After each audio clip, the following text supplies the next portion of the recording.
Wir sind da, wir sind live. Ich hoffe, man kann uns gut hören. Erstmal herzliches Willkommen. Welcome everyone. Willkommen Thorsten natürlich. Vielen Dank. Ich meine, ich bin ja hier Gast, ne? Wir sind ja bei Thorsten, bei Playa. Wieder mal ein Jahresendstream, wenn man so will. Ein bisschen Zusammenfassung. So we will recap the year a little bit, but in German. We will also talk little bit about the first half of 2026. And please feel free to suggest stuff in chats. Let us know if you have feedback, questions, whatever it is. Playa will note everything. And yeah, we will make sure that the stream also will be available in a VOD with English subtitles. So. Gut, Jetzt zu dir. Wer sind jetzt zu Sie? mir.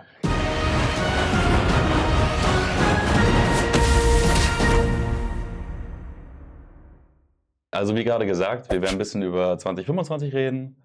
Wir werden über 2026 ein bisschen reden. Wir werden verschiedene Themen ansprechen. Es ist nicht so, deswegen auch das mit den Fragen. Wenn wir das jetzt zwischendurch machen würden, dann würden wir den Gesprächsfluss wahrscheinlich komplett abbrechen lassen. Und deswegen haben wir uns so ein paar Sachen notiert, ne, und gehen die so ein bisschen chronologisch durch. Thorsten wird dann halt viele Sachen sagen. Ich bin so ein bisschen der Gesprächspartner, Interviewer, wie auch immer. Und wie gesagt, wenn ihr da Feedback habt, direkt dazu einfach reinhauen. Playa liest mit, ne? Auch gerade aktiv hier im Raum und in anderen Räumen. Ne? Also wir sind beobachtet, nicht nur von euch. Und ja, ich hoffe, es wird interessant. Also Mit ich weiß, Sicherheit. dass es interessant wird. Vor allem auch so ein bisschen vielleicht hinter Sachen blicken, weil ich sehe es manchmal aus Spielerperspektive so, dass wir sitzen in Meetings, wir reden die ganze Zeit über Dinge, aber dann ist da so eine Wand und das tritt gar nicht so nach außen. Ne? Okay. Und das sind vielleicht Punkte zu gewissen Themen, die wir ein bisschen durchleuchten können dann. Und genau, deswegen wird es eher vielleicht ein Stream, wo ihr ein bisschen einfach zuhört, ein bisschen Infos sammelt, ein paar interessante Dinge mitnimmt von diesem Jahr, ein bisschen auch so, was ist gut gelaufen, was ist vielleicht auch nicht so gut gelaufen, ne? Da kann man auch ein bisschen drauf eingehen. Genau, ja. Ja, Ja. legen wir los, ne? Ja, ich Ja. würde sagen, wir starten direkt mal mit einem Punkt rein. VIP-Pass. So. Erstmal grundsätzlich, aus meiner Perspektive ist das eine sehr coole Sache. Ich habe mir das schon lange gewünscht, so aus Spielerperspektive damals, als ich angefangen habe, dass man so ein bisschen, ja, vielleicht eine leichtere Methode hat, um zu checken, was mache ich denn da eigentlich? Ähm, ja, erstmal ein bisschen vielleicht, wie kam es dazu oder wie ist das Paket so geschnürt? Also im Grunde erstmal der VIP-Pass ist ja eine Sache, die in den letzten Jahren, gerade im Mobile Games, halt sehr viel aufgekommen ist und einfach ein absoluter Standard in neuen Spielen überhaupt drin ist. Stacks Widget gibt es nun mal so lange, dass es damals noch nicht ansatzweise Season Pass, VIP-Passes in irgendeiner Form halt gab. Deswegen muss man immer ein bisschen sagen, hey, das Spiel war von ganz am Anfang gar nicht so komplett natürlich darauf ausgerichtet, dass Ja. wir unbedingt einen VIP-Pass haben. Deswegen haben wir intern immer mal wieder über dieses Thema diskutiert, aber haben ja auch mit euch darüber diskutiert, inwiefern wir das umsetzen können, und haben uns gesagt, okay, das ist etwas, wo die Spieler mitarbeiten können, wo die Spieler praktisch das, was sie für das Spiel investieren möchten, eben eigentlich genau an den richtigen Stellen halt investieren. Ne, dass man nicht sagt, guck mal, ich habe am zweiten Tag meine 500 Pilze für etwas ausgegeben, die ich eigentlich für den ganzen Monat zur Verfügung hatte, und das war vielleicht nicht der richtige Punkt, es dafür zu machen. Also, dass man wirklich an den richtigen Stellen das investiert, das dann auch noch ich sag mal so, eigentlich zum sehr netten Preis insgesamt. Und ich glaube, deswegen ist es insgesamt auch wirklich gut angekommen in der Community und wurde dementsprechend honoriert. Ja, also ich kann aus Erfahrung sagen, dass wir halt sehr viel auch bei Serverstarts mit auch neueren Spielern diskutieren, wo investiert man denn die Pilze? Also, ne, was ist denn effektiv? Was bringt dir denn viel? Und dann nehmen wir dann natürlich Statistiken zur Hand, Erfahrungswerte und sagen, hey, guck mal, wenn du das machst, wenn du dies machst. Und ich glaube, dann ist es halt relativ ersichtlich, relativ schnell ersichtlich. Beim VIP-Pass, der dreht sich nur um die Abenteuerlust und ein Reittier. Und damit hast du ja eine gute Basis erstmal geschaffen, um ein erfolgreiches Spielen zu haben. Ne? Ja. Das ist so die Grundlage. Den Rest musst du dann selber noch machen. Ne? Ja.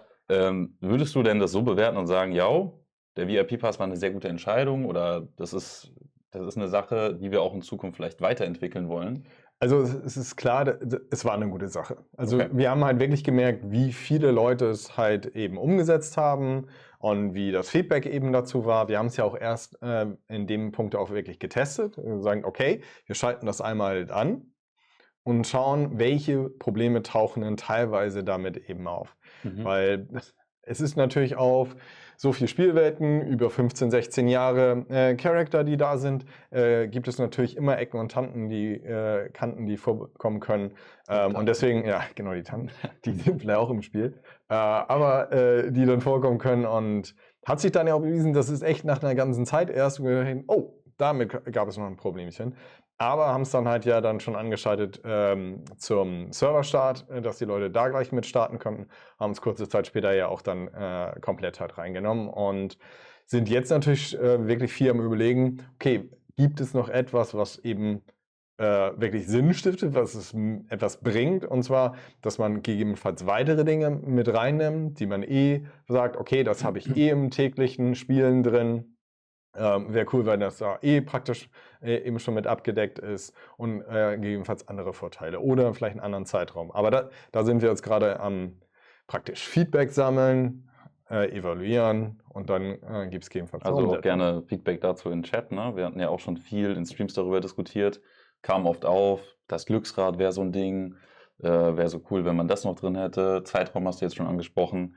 Bedeutet das dann vielleicht, dass man sagt, man bringt mehrere VIP-Pässe raus oder ändert man den, der jetzt schon da ist? Es wäre eine Ergänzung, definitiv. Also ich würde jetzt nicht anfangen zu sagen, ja, wir splitten den, der da ist, auf und der nach 20 Tagen hört es jetzt auf, das brauchst einen anderen. Das würden wir natürlich nicht machen. Das ist eher eine Erweiterung. Okay. Ja, nice.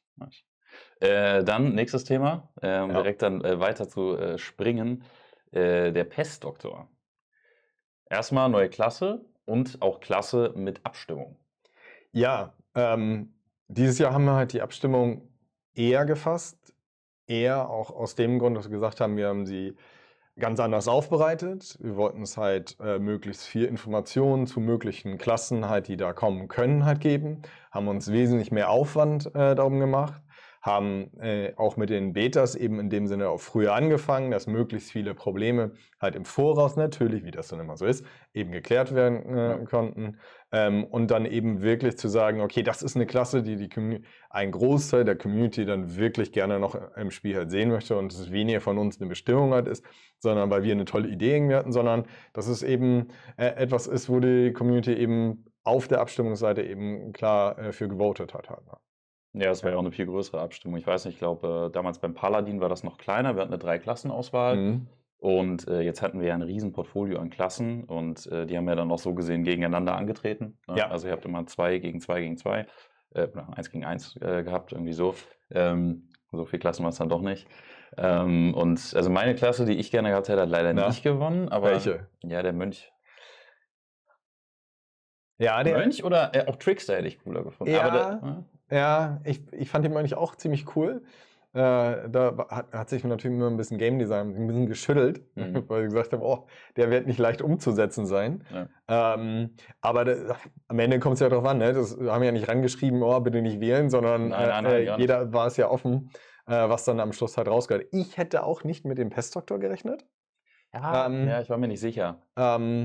Da war ich mir unsicher, aber ich dachte auch eher in Richtung Mönch. Aber gut. Ja, es gab auch Mönch, geht ja nicht um also das ist aber auch ne? beim Pestdoktor so. Ich habe natürlich dann, klar, als Spieler denkst du dir dann, wenn du sowieso abgestimmt hast, oh, ich hätte lieber gerne das gehabt, aber die Community entscheidet und so ist ja genau richtig auch, ne? Das ist dann das Ergebnis des Ganzen, ne? Und ja, also es wird auch so bleiben. Wenn wir eine neue Klasse machen, würden wir es weiterhin immer so umfangreich eben die Community mit einbinden, Feedback fragen, wieder Betas dementsprechend halt einplanen, weil es dadurch jetzt einfach dieses Jahr eben gemerkt haben, okay, das war ein vernünftiger Ablauf, damit gab es nur sehr wenig Probleme und haben sehr viel positives Feedback bekommen, dass es dann die Klasse gewesen ist. Wir können natürlich nicht jedem recht machen, wie wir auch schon gerade gemerkt haben. Wir hatten Wunsch, eine andere Klasse teilweise eben zu sehen.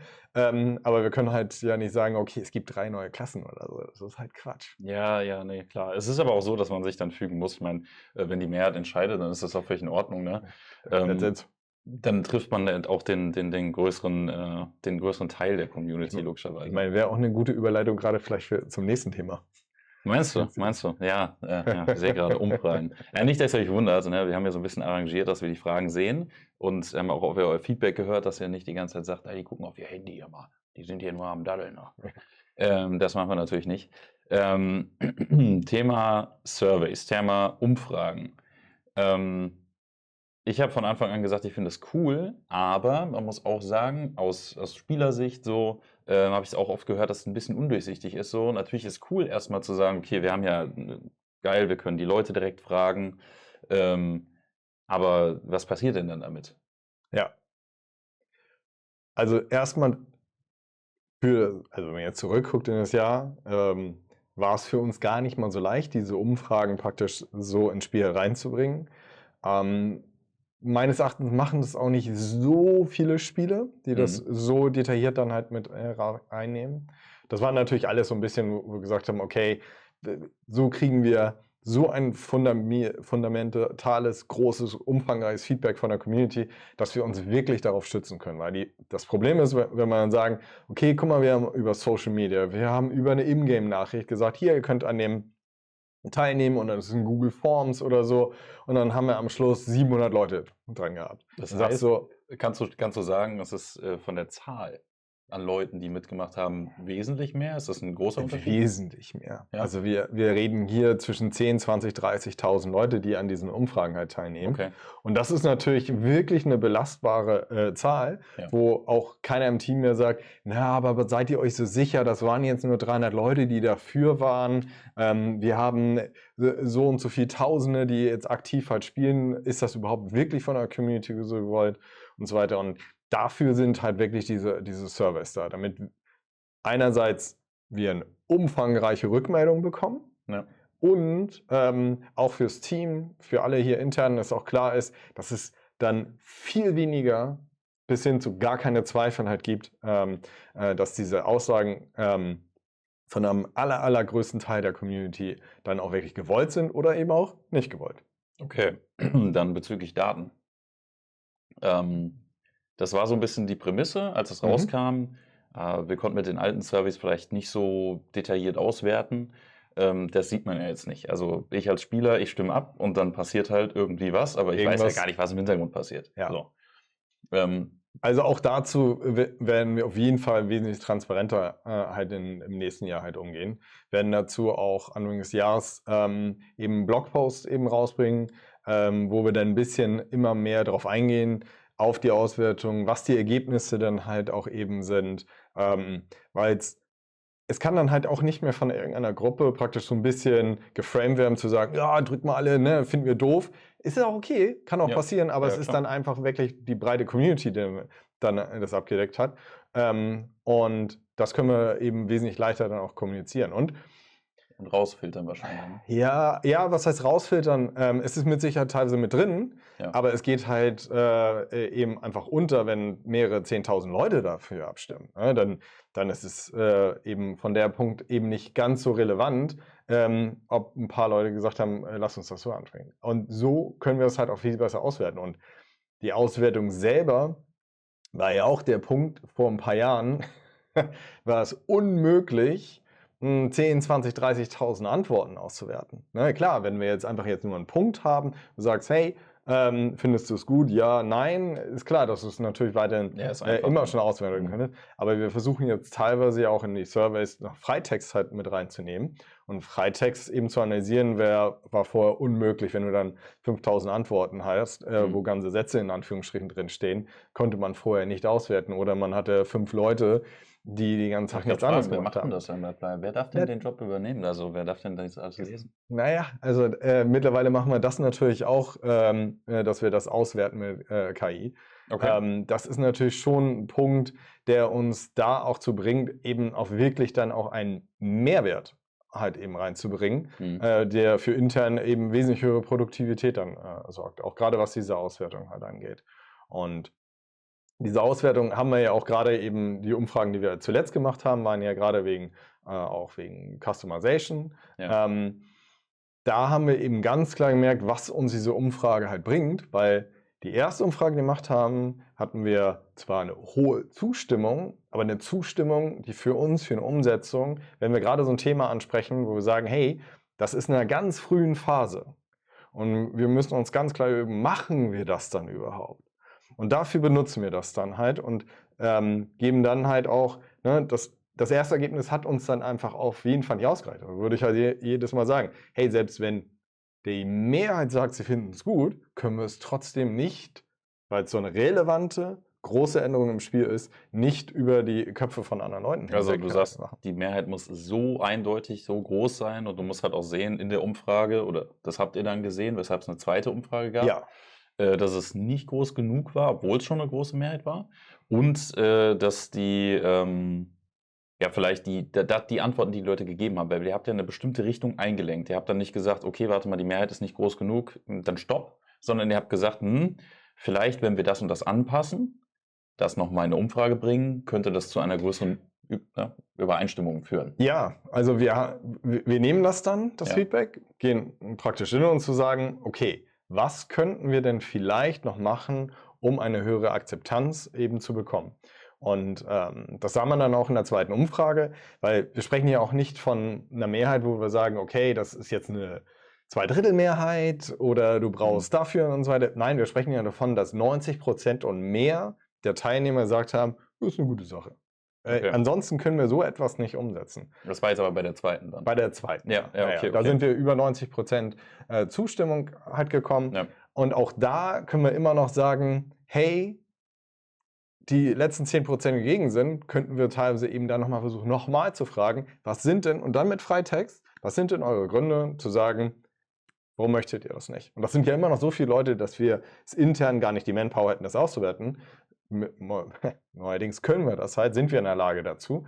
Und genau das werden wir dann halt auch weiterhin versuchen, sodass wir eine sehr, sehr hohe Akzeptanz haben dessen, wenn wir wirklich sehr spielrelevante Änderungen halt machen. Natürlich, deswegen immer gerne die Aufforderung, wenn die Umfragen halt kommen, bitte jedes Mal daran teilnehmen. Absolut, ja. Wir thematisieren das auch immer in Streams, wir gehen die auch zusammen durch.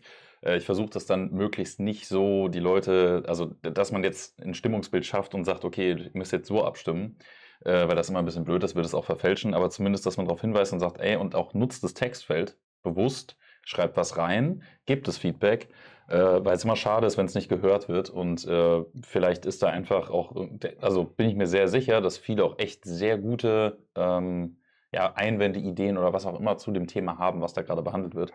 Und das sollte nicht untergehen, genauso wie jetzt mit dem Feedback im Stream vielleicht auch, ne, was wir jetzt gerade nicht sehen, aber ich nehme an, ihr seid fleißig am Chatten. Was wollte ich denn gerade sagen? Ja, Thema KI. Wir haben da vorhin schon mal ein bisschen drüber geredet. Wir sind natürlich offstream auch ein bisschen die Fragen durchgegangen, weil ich immer gesagt habe, oder das kam auch schon mal auf in der Community, so ein bisschen das KI-Ding, und Shakes definiert sich halt auch über solche Sachen hier hinten. Ne? Das ist halt ein handgezeichneter Thorsten als Dämon. Das ist halt absolut krass. Auch gerade, wenn man das so in groß sieht, weil im Spiel ist es natürlich ein bisschen kleiner.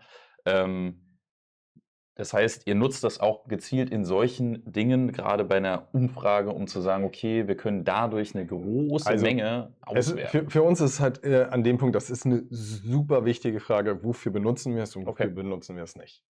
Und bei uns ist es ganz klar so, wir versuchen natürlich so etwas zu benutzen, um produktiver zu werden, um uns zu sagen, hey, welchen Mehrwert können wir denn an die Spieler dadurch generieren?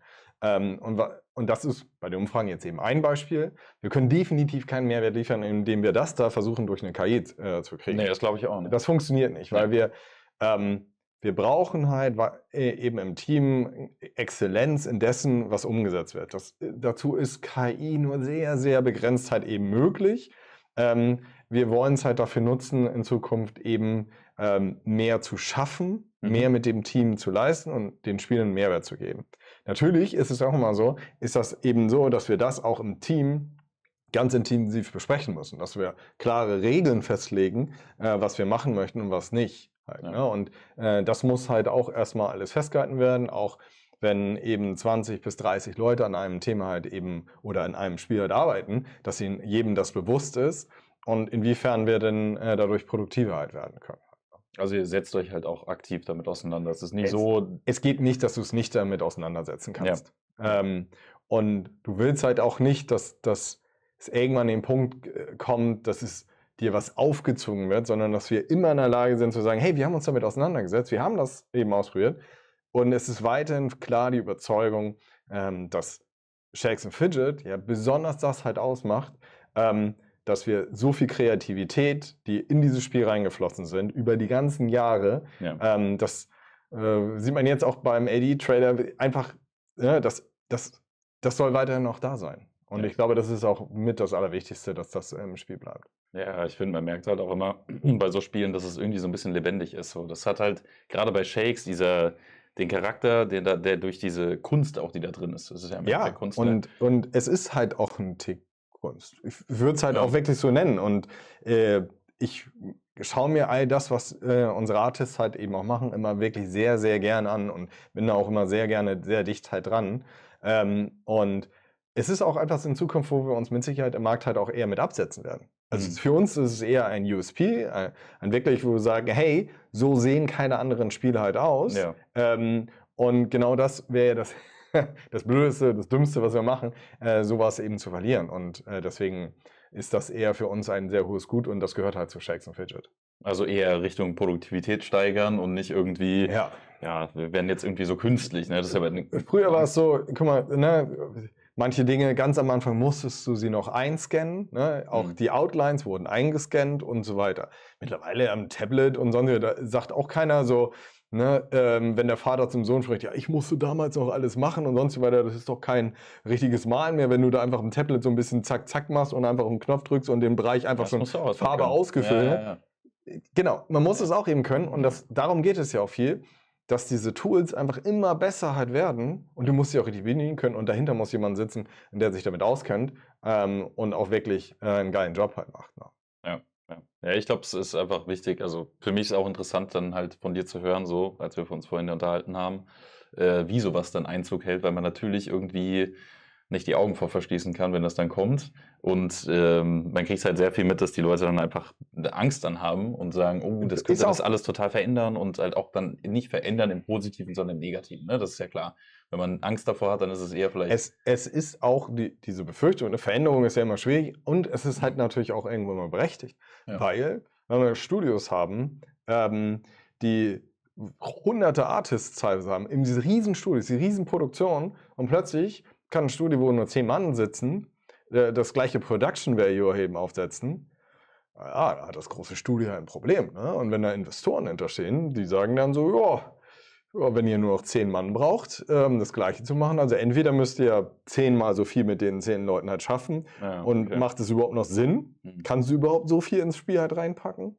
Und deswegen ist es bei uns eher so, können wir mehr in das Spiel halt reinbringen? Können wir dann in irgendeiner Form etwas den Leuten halt mehr Also geben? auch mit den Leuten, die ihr habt, dann noch produktiver sein, noch mehr abliefern. Genau. Okay, aber das ist, wie gesagt, ne, dadurch, dass wir so artlastig, so künstlerisch mit den ganzen Grafiken unter sind, ist das halt dann einfach auch begrenzt. Ne?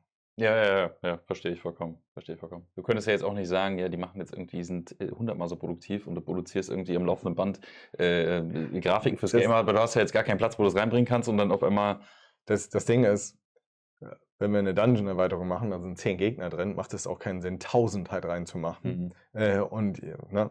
Also da muss man eben gucken, was macht denn wirklich Sinn. Hört sich gut an. Ich fand das interessant, weil es halt auch ein aktuelles Thema ist. Ne? Ja. Und wie gesagt, auch nochmal zurück zum Ursprungsthema Umfrage, weil das halt für viele noch ein bisschen undurchsichtig ist. Das wird nochmal im Blog irgendwie aufgefasst, Anfang des Jahres. Ne? Ne, deswegen, also wir versuchen halt gerade mit dem Blog möglichst intensive Themen möglichst breit eben zu behandeln, sie auch offen zu legen, zu sagen, okay, hier ist die ausführlichste Version unseres Comments dazu. Und dafür soll der Blog halt in Zukunft halt auch sein. Ja, das nächste Thema geht ja auch ein bisschen Richtung, wo wir gerade bei Community Feedback und Umfragen waren. Es ist ein strittiges Thema auf jeden Fall, weil das halt auch gerade rauskam, also Toiletten-Update ist das Stichwort, mit einer Version, die vielen sehr missfallen hat. Ja. Und ihr habt dann halt sehr viel Feedback gesammelt und habt das in eine ganz andere Richtung. Es ist ja nicht vergleichbar mit dem ersten Vorschlag, den ihr gemacht habt. Ne? Und das ist vielleicht ein weiteres Beispiel, ich weiß nicht, du kannst ja was sagen. Also im Endeffekt kommt das Toiletten-Update von der ursprünglichen Idee, wann wir angefangen haben zu arbeiten, in Anführungsstrichen noch aus einer anderen Zeit. Das bedeutet, dass wir angefangen haben daran zu arbeiten, bevor überhaupt dieses Jahr da war. Halt, ne? Also das heißt, es ist in dieses Jahr reingerutscht und war etwas anders geframed, was es angeht, okay, wie wollen wir damit umgehen, wie gehen wir in Ja. der Community. Und dann haben wir aber eben dementsprechend negatives Feedback dazu bekommen, zu Recht, Mhm. Punkt. Und aufgrund dessen haben wir dann gesagt, okay, wir müssen das dementsprechend anpassen. Wir haben es aber dann nicht gesagt, wir schmeißen es komplett in die Tonne, sondern wie kriegen wir es denn umgesetzt, dass es dann annahmefähig halt ist. Und ich glaube, wenn, dann hat man höchstens in diesem Jahr das eben jedenfalls daran gemerkt, okay, wie weit wir von der ursprünglichen Version dann uns entfernt halt haben, und zu sagen, okay, so ist es, wenn dann halt noch umsetzbar. Und deswegen haben wir eben auch dann im Sommer das Toiletten-Update dann auch rausgebracht. Also würdest du auch da sagen, es ist halt vorteilhaft, wenn man eben ein bisschen, ja, umso mehr man auch die Community dann mitnimmt und teilhaben lässt, das Ganze einfließen zu lassen, um dann einfach ein besseres Ergebnis zu haben, auch vielleicht abweichend von der eigenen Idee. Ja, es ist ja nicht so, dass das Toiletten-Update mit einem Survey stattgefunden hat Ja, und so ja. weiter, ne? Und dass wir dann Ja. dementsprechende Zustimmung zwar hatten. Das war ja noch nicht so von Ablauf her. Für zukünftige Updates versuchen das wesentlich mehr natürlich damit einzunehmen. Und dadurch, dass wir eben jetzt diese Breite haben in den Surveys, was wir an Rückmeldungen bekommen, können wir uns darauf eben auch verlassen. Also wirklich so absolut verlassen, weil man darf ja auch mal nicht vergessen, wir sind immer noch ein wirtschaftliches Unternehmen. Wenn wir uns plötzlich auf eine kleine Rückmeldung so verlassen und dann geht es komplett nach hinten halt los. Und das war ja schon so, wenn wir es teilweise bei anderen Updates gemacht haben, dass es dann überhaupt nicht gut angekommen halt ist. Und deswegen wirst du natürlich risikoaverser und sagst, okay, was müssen wir denn machen, um eine möglich höhere Akzeptanz zu haben? Natürlich werden wir dadurch teilweise langsamer, darf man nicht vergessen, ne? Sonst versuchst du, zack, dann haust du irgendwas raus. Ja. Wir haben ja ein zweites Spiel, Mobile Dungeon, da geht es ein bisschen anders. Da ist es halt wesentlich strukturiert, dass wir schneller vorankommen halt mit Sachen, weil wir sagen, okay, du hast einfach Bausteine, die du ransetzen kannst. Es ist alles klarer aufgebaut, aber wenn du natürlich einen Titel hast, der 16 Jahre halt da ist, Leute teils wirklich von Anfang an dabei sind, immer noch eben das Spiel spielen, musst du dir mehr Gedanken dazu machen und die Community wesentlich intensiver halt einbinden. Und du musst auch wissen, wer welche Rückmeldung gegeben hat. Ne? Mit diesem Survey sind wir jetzt zum ersten Mal auch in der Lage zu sagen, hey, das findet die eine Spielergruppe, die diese Klasse halt spielen, finden das super, aber die diese Klasse spielen, finden das total beschissen. Ja. Und Entschuldigung mein Wortlaut, aber so blöd, ne? Und dann geben sie ebenfalls im Freitext Rückmeldung und wir wissen, aus welchem Grund es diese Klasse gegebenenfalls blöd findet, weil das vielleicht gar nicht so erstmal aufgetaucht ist. Und das ist natürlich etwas, was vorher nicht möglich war und wir in Zukunft halt einbeziehen. Ne? Ja, also ich habe auch viel mit ja, Leuten aus der Community, wir haben viel diskutiert halt darüber mit dem Survey-Tool und auch Verständnis, was da jetzt eigentlich passiert. Und genau das, was du gerade gesagt hast, ist ja so ein bisschen die Erwartungshaltung, die man dann vielleicht hat, dass man sagt, ey, die müssen dann auch sehen, wer da für was geantwortet hat, weil man manchmal das Gefühl hatte, nehmen wir mal ein Beispiel, keine Ahnung, eine Umfrage, wo es um den Kalender ging und es gab halt 3 Optionen und die Optionen sind vielleicht aber auch völlig unterschiedlich beantwortet von verschiedenen Spielergruppen und vielleicht haben die Falschen, also nicht die Falschen so gesehen, aber die es eigentlich gar nicht interessiert, denen es relativ egal ist, dann auch für die Option abgestimmt, die anderen aber dann negativ betrifft. Die Spielergruppe, Ja. die eigentlich die Umfrage haben wollte, hatte gar nicht genug Power so gesehen, Ja, weil du gar nicht und wusstest, wer von was gemacht hat. es kommt ja auch manchmal auch dazu, haben sie die Frage überhaupt so verstanden, wie wir es wollten? Ja, ja, Ne? okay. Und Ja. passt die Antwort denn eigentlich dazu? Ist das überhaupt, ne? Und da kommen so viele Sachen dazu, die wir dann natürlich, wenn wir es außerhalb von mit Google Forms dann etwas umgesetzt hatten, natürlich die Rückmeldung eben nicht hatten, hey, wer hat denn das gerade eben geschrieben? Und wenn wir jetzt 3000 Leute das beantwortet haben, es kam einfach für uns auch Rückmeldungen so, das ist aber komisch. Also unser Bauchgefühl hätte gesagt so, dass die User das eher so beantworten. Und deswegen hast du natürlich so eine Unstimmigkeiten, weil zu häufig dann natürlich die Frage stellen konntest, ja, aber wer hat denn das beantwortet? Und welche Spieler sind das denn eigentlich gewesen? Passt das denn eigentlich dazu? Und dann hast du einfach zu viele Fragen, zu viel Unsicherheit und kannst du dich da so drauf verlassen, dass das Update nächsten Jahres halt wird? Ist dann halt eine Schwierigkeit halt. Ne? Und so versuchen wir es dann halt eben für alle Spielergruppen da eben zu sehen, okay, wie die Rückmeldung halt ist. Ja, und wie die Akzeptanz dessen halt auch ist, weil es ja eben schon so ist, wenn du 60% sagen super, 40% nicht so super, aber wenn bei den 40% eben eine Spielklasse so mit 80% aus dieser Spielklasse irgendwie zum Beispiel kommen, weil es dann total doof für die ist, dann ist das etwas, was du vorher behandeln musst und ansonsten geht das nicht halt. Ne? Und Ja. das sind einfach solche Beispiele, die damit jetzt funktionieren halt. Ne? Und deswegen auch zum Thema Palettenupdate. Ja, also im Prinzip hattest du es ja vorhin schon mal gesagt, auch bei der Umfrage zum Thema Customization, dass ihr dann halt direkt aus der Umfrage auch Dinge so rauslesen könntet und konntet sagen, okay, vielleicht wenn wir das nochmal so machen, dann könnte das Ergebnis halt anders aussehen und dann ist es halt nicht. Also wenn wir diese Rückmeldung nicht so gehabt haben, hätten wir uns wahrscheinlich nicht mehr so intensiv im Nachhinein auseinandergesetzt, zu sagen, okay, wie können wir es technisch so machen, dass wir eine höhere Akzeptanz bekommen. Und da sieht man schon so die erste Rückmeldung, okay, das waren diese Vorschläge, das einen anderen Aufwand bedeutet, aber auch eine neue technische Evaluation, wie wir das halt angehen können. So, und das ist so, klar schon so eine Rückmeldung dessen und deswegen verfolgen wir es auch mehr. Und naja. Naja, okay, weil ich finde es sehr interessant. Wir haben jetzt auch viel über die Umfrage geredet, aber es sind auch viele Sachen, die dann vielleicht da reingehen. Nächstes Thema ist ein bisschen so, ja, Quality of Life. Wird wahrscheinlich auch weiterhin viel Einzug halten, nehme ich an, ne? Ja, wir haben es zu Beginn des Jahres viel dessen halt angenommen und Ja. haben versucht, eben einige Dinge umzusetzen. Natürlich ist etwas so, wenn es den Spielfluss vereinfacht, den Spielfluss an manchen Punkten einfacher und angenehmer macht, Ja. ne, Quality of Life, super, aber das gerät auch schnell in Vergessenheit. Man vergisst dann halt häufig schnell, ah ja, früher war das mal so in, keine Ahnung, in der Unterwelt musstest du eigentlich mal wesentlich mehr angreifen, aber haben es mal reduziert. Ne? Oder wir haben das gemacht oder das geändert. Ja. Das vergisst man halt schnell. Und dann kommt natürlich schnell eher die Frage halt auf, ja, was kommt denn jetzt? So. Also aber das ist. damit meinst du, wenn man jetzt nur Quality of Life macht, dann fragt man sich, wo ist denn der Content? Ja. Also Ja. es ist ja auch berechtigt halt. Ja, ne? ja, klar. Wir können ja nicht die ganze Zeit versuchen, ja, guck mal, jetzt noch ein bisschen mehr smooth und da könnte es noch ein bisschen. Und irgendwann sagt es, ja, ist okay, aber eigentlich. Aber die 60 FPS muss ich sagen, ich habe ja jetzt auch gestern am Handy meine Abenteuerlust gespielt, auf 12 Accounts immerhin, ne? Also das dauert eine Weile Ja. und das finde ich halt geil. Das war jetzt gar nicht so eine große Sache, ich hatte das auch gar nicht so richtig Ja. mitbekommen, ne? Weil wir unterhalten uns ja auch schon vorher und man kriegt so ein bisschen mit, was kommt so in den Updates und so. Das ist bei mir völlig durchgerutscht und das war, weiß ich nicht, ist für mich eines der coolsten Sachen, obwohl es so eine kleine Sache ist, ne? Ja, Das ist manchmal ja nicht ja. mal so, als was dazugekommen, aber Aber guck mal. manchmal sind das die kleinen Sachen, die mir dann so als Vielspieler auch besonders gut gefallen. Aber natürlich verstehe ich auch, wie du gerade gesagt Und auch hast, da ne? sollten wir uns in Zukunft halt auch mehr diese Rückmeldungen eben auch mit reinnehmen, weil wenn es da einfach Dinge gibt, wenn du intensiv halt spielst und es jeden Tag wieder machst und die eine Sache dich jedes Mal nervt und eine Minute jedes Mal kostet, boah, ey, wie viel angenehmer ist das, wenn das halt mal rausfällt. Ja. Aber das müssen wir auch immer in Zukunft versuchen, eben noch besser eben teilweise eben rauszuhören, auf die Vorschläge eben noch zu hören und auch dieses Spielverhalten uns ein bisschen besser anzugucken. Spielverhalten ist ein guter Punkt. World Boss. Ja.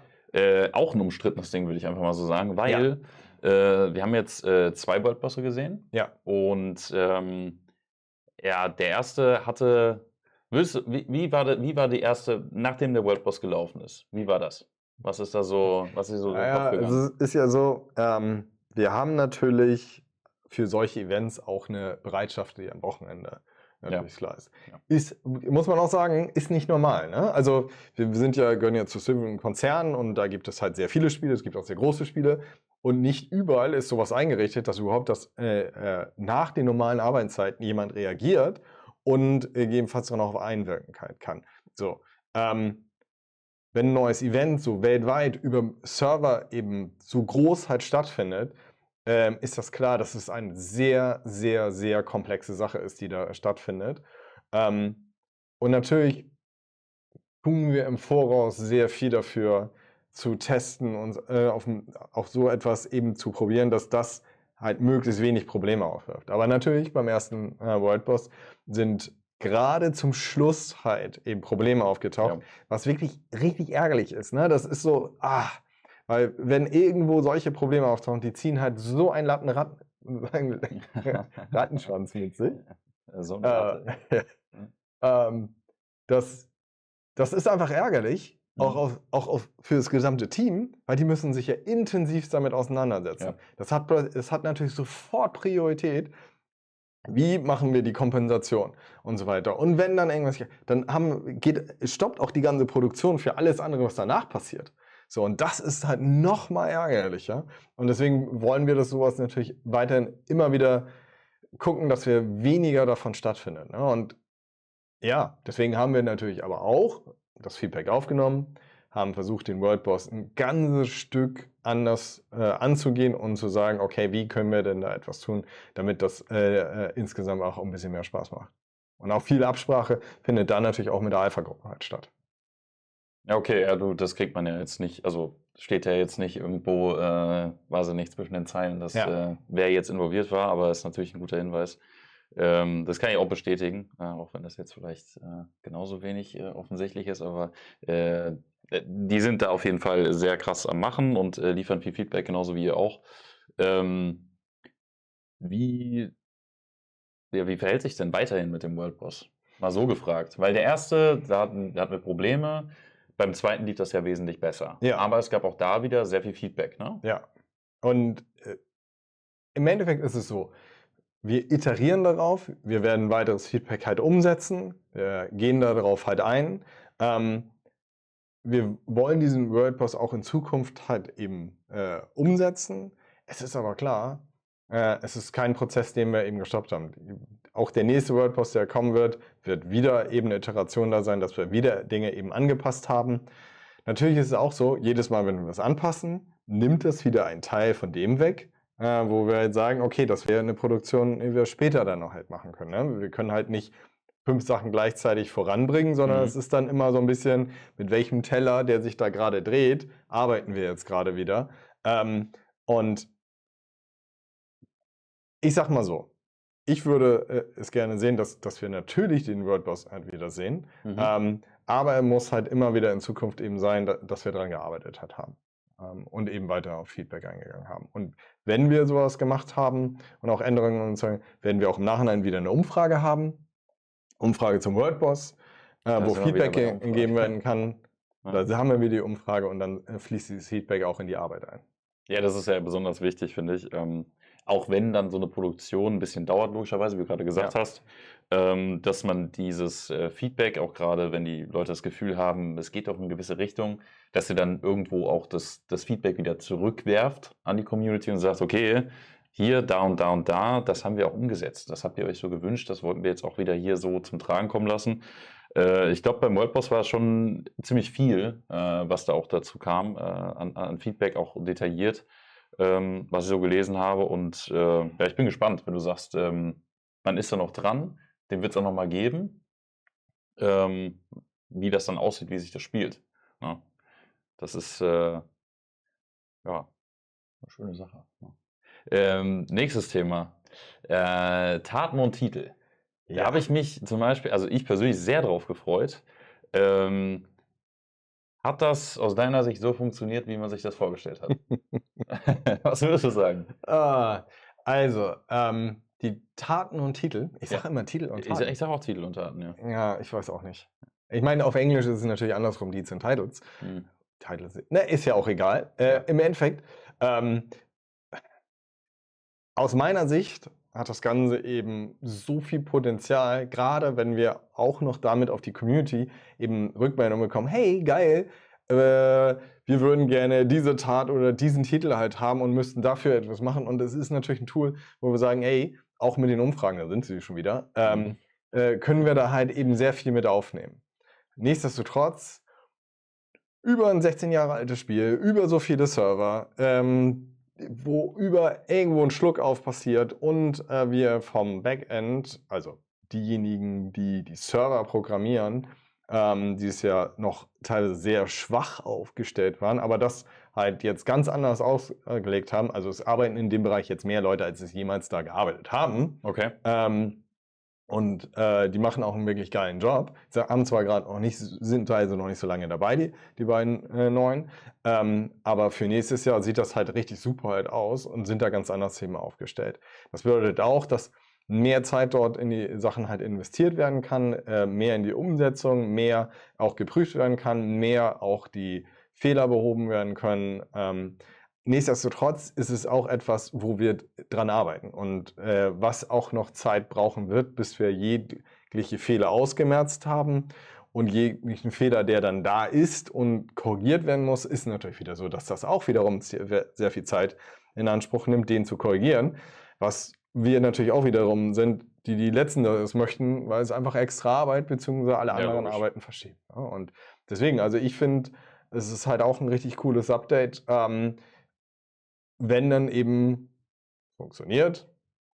Das ist ja erstmal das Grundding natürlich. Das wünscht man sich immer. Ja, natürlich. Reinnehmen. Und natürlich hat es da Probleme halt gegeben. Also würdest du sagen, vom Volumen her, so erstmal war das so eine sehr coole Idee, und würdest du sagen, vom Volumen her hat man das unterschätzt, wo es dann doch irgendwie aneckt, das Ganze?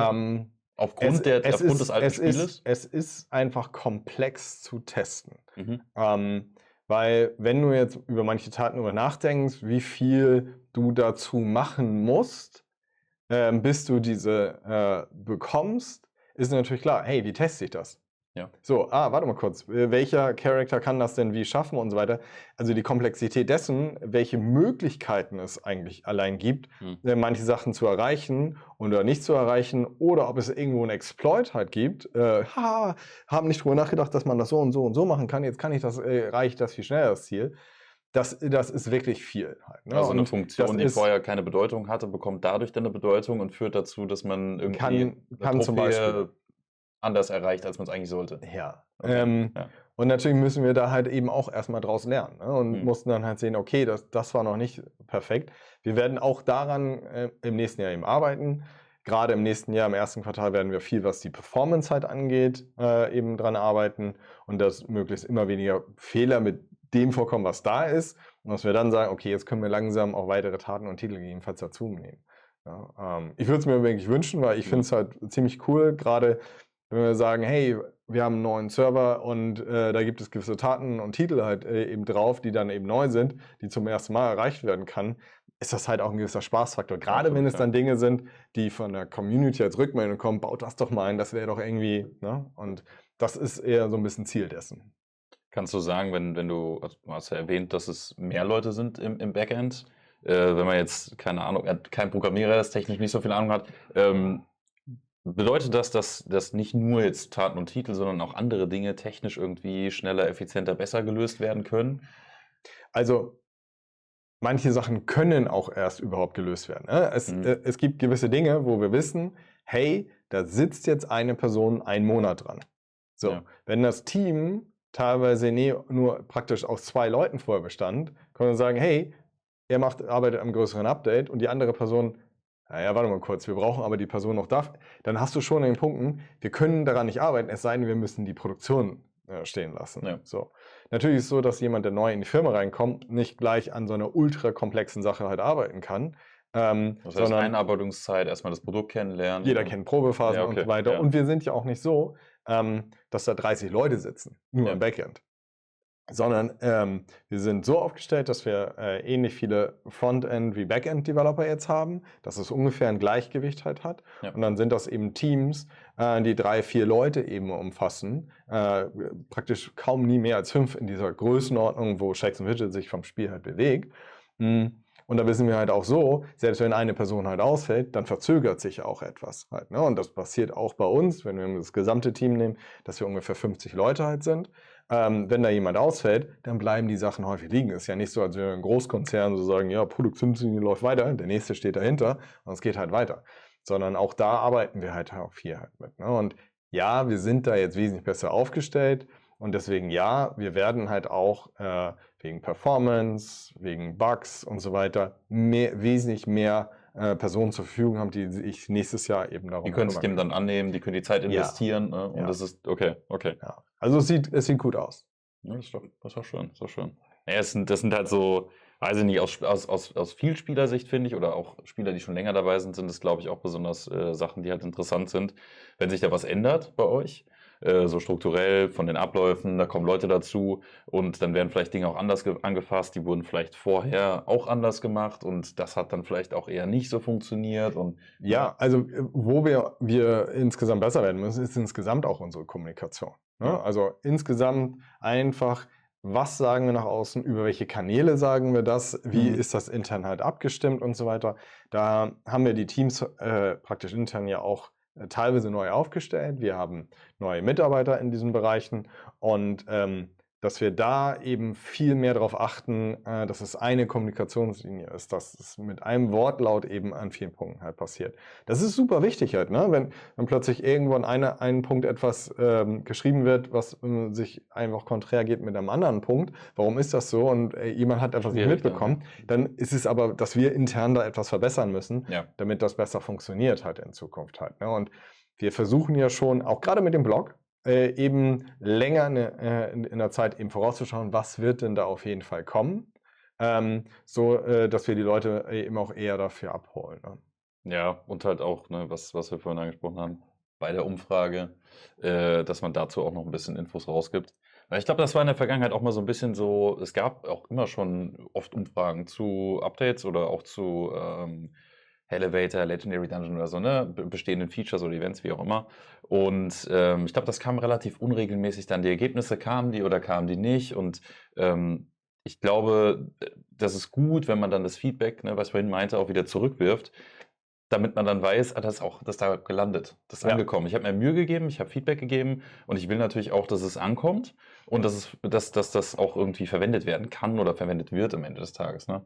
Ja. Ja, und das dann zurückzuwerfen, ist, glaube ich, schon wichtig und dann ja, etabliert sich wahrscheinlich der Blog so ein bisschen. Ich glaube manchmal, dass der ist noch nicht so bekannt. Ja. Ne? Also kriege ich oft in den Streams auch mit, dass die Leute das dann noch gar nicht gesehen haben, obwohl das da schon war, auf dem Blog und so. Und ich dachte dann, hey, guck mal, das kann man hier nachlesen. Ja.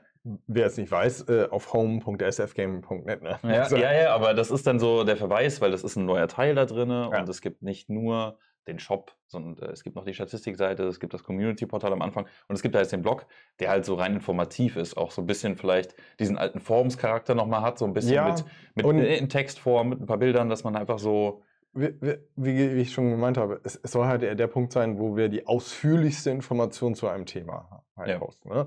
Dass unsere Ingame-Nachrichten nicht irgendwann so lang sind, wo man nicht mehr liest und das es hatten auch wir eben jedenfalls auch, ja. nicht angenehm zu lesen halt sind, Ja. sondern sagen, okay, da ist ein Punkt, da kann ich mir das durchlesen, später kannst du die Information auch anders filtern. Daran arbeiten wir halt. Ne? Und das ist ja auch Thema Kommunikation halt. Ne? Ja, aber ich finde es auch gut, wenn es da halt auch transparent zugeht. Also habe ich das Gefühl, dass auch zwischen den Zeilen ein bisschen Selbstkritik dann steht und sagt, hier, das ist nicht so gut gelaufen, das stand dann auch mal im Blog drin und so. Ich glaube, das ist auch ganz wichtig, weil ja, dass man das einfach, dass man merkt so, okay, na klar, man macht auch Fehler, man kann auch sagen, okay, wir haben Fehler gemacht hier. Ja. Okay, wir kümmern uns auch drum. Ja. Und das nächste Das sind Thema. ja, genau, deswegen habe ich ja gerade schon so drauf gezielt. Push-Nachrichten. Ja, viele würden sagen, es ist ein bisschen leidiges Thema. Ich weiß nicht, Ja. wie das für euch aussieht. Ja, also ist es so, dass gerade in dem Bereich Anfang des Jahres viel gearbeitet wurde und wir die Hoffnung eigentlich hatten, ey, das wird richtig gut, okay, es wird nicht so, wie wir uns das vorgestellt haben. So, und mittlerweile ist es natürlich so, dass wir jemanden wieder dran haben, der daran arbeitet, dass wir es verbessern, dass es ein stetiger Prozess jetzt ist. Es ist auch wiederum eine wesentlich kompliziertere Sache, als wir es teilweise gedacht haben in der Umsetzung. Aber wir sind ja zumindest so aufgestellt, dass daran gearbeitet werden kann überhaupt. Auch wenn es am Anfang teilweise nicht die höchste Priorität hat. Wenn es Serverprobleme gibt oder irgendeiner Form ein Performance-Problem, ist das natürlich eine höhere Priorität. Und vorher war es so, ja, okay, dann kann die Person nicht daran arbeiten. Das heißt, es wird dann geschiftet und es müsste geschiftet werden. Das hat ja immer eine höhere Priorität, Dringlichkeit, Prioritäten, die dann hin und her geschoben werden müssen. Und so ist es so, dass wir Dinge, die wichtig sind, aber noch keine hohe Dringlichkeit haben, auch dann eben bearbeitet werden können. Halt, ne? Und deswegen bin ich bin ich da wirklich komplett zuversichtlich, dass wir nächstes Jahr das Thema Stück für Stück rund hinbekommen werden. Das heißt, ihr seid weiterhin dran. Ja. Das hat sich nur auch, weil das war auch oft die Frage, was ist denn jetzt eigentlich mit den Push-Notifications? Da war so lange Pause und irgendwie waren die da. Die Pause war und dann genau. waren die so total weird. Die haben halt Ja. Dinge gemacht. Ne? Dann hast du aber immer so ganz viele von einem Server gehabt und so. Und die Leute so, ja, aber na, okay, dann mache ich die lieber aus. Ja. Und ich habe eigentlich so gedacht, boah, es wäre eigentlich cool, wenn die so richtig gut funktionieren und ich kann mich so darauf verlassen. Ne? Und aber es war dann halt Kommunikationspause. Also du sagst, das geht schon weiter, aber es gibt natürlich auch Dinge dann, wo ihr sagt, okay, das ist jetzt halt dringend, da müssen wir dran und dann schiebt sich das erstmal ein bisschen, Ja. aber ihr seid dran. Ja. Okay, und du bist zuversichtlich, sagst, okay, wir kriegen das auch irgendwie in den Griff, wir kriegen da eine coole Ja, also Lösung hin. am Ende müssen wir halt sehen, wirklich, was auch die Rückmeldung aus der Community ist, was wirklich funktioniert. Vielleicht machen wir dazu noch eine Umfrage. Aber es ist halt so, dass wir wirklich ein Feedback dann am Ende halt brauchen, funktioniert es denn? Oder wird es dann eben so benutzt oder ist gegebenenfalls am gewissen Punkt irgendwann die Technik auch nicht dazu geeignet, weil, naja, es hat jetzt gerade gar nicht mitbekommen, dass ich das schon gemacht habe. Und was müssten wir dann alles gegebenenfalls im Spiel? Ja, das ist eine technische Evolution, die dann stattfindet. Aber definitiv werden wir es im nächsten Jahr halt verbessern. Okay. Und habt ihr schon in der Zwischenzeit, kannst du sagen, habt ihr schon Fortschritte gemacht? Habt ihr das schon, wenn ihr jetzt wieder halt da so ins Thema reingegangen seid und sagt, okay. Ja, haben wir. Ja. Ich glaube nicht, dass es schon so an dem Punkt ist, dass alle sagen, oh ja, dann switchen wir jetzt alle eben an. Ich glaube, es ist immer schon so mit 28.5, ne, dass es immer wieder eine Verbesserung reingekommen ist. Okay, iPhone, Android, sehr viel Unterschied, wie es alles funktioniert. Da müssen wir halt eben Stück für Stück dran arbeiten. Ne? Alright. Und es wird auch in Zukunft dann weitere Updates dafür geben. Okay, das ist sehr cool. Ja. Ganz anderes Thema, komplett anderes Thema. Offline-Events. Ja. Wir waren jetzt auf der Polaris. Das war so eine ganz neue Sache, zumindest, ich weiß nicht, wann der letzte Playa-Auftritt offline war, auf einer Convention irgendwo. Ja, also businessmäßig Playa, ja. Aber wirklich Shakes and Fidget? Ja, als Stand so Ja, für das wäre was anderes, ja klar. Aber Shakes and Fidget, so in der Form haben wir es noch nie gemacht. Noch gar nicht? Nee. Also in der Größe, wie wir es auf Polaris gemacht haben, haben wir so einen Stand noch nie gemacht. Okay. Wir haben einmal, waren wir auf der Gamescom irgendwo mit dran gehangen und so ein bisschen, aber so richtig offline. So zu ein einem Stand, Event. Playa Games. Es war ja auch Shakes and Fidget und Mobile Dungeon vertreten, ne? Ja. Und die Artists waren am Start und so. Ja. Und das war ja schon auch, und auch so viele warst Creator auch und wir haben am Start. gestreamt. Ich war auch da, ja, du warst auch da. Ich auch da. Mensch. Plant ihr sowas, wie es da war? Erstmal, okay, bevor ihr jetzt irgendwas plant, was habt ihr daraus mitgenommen?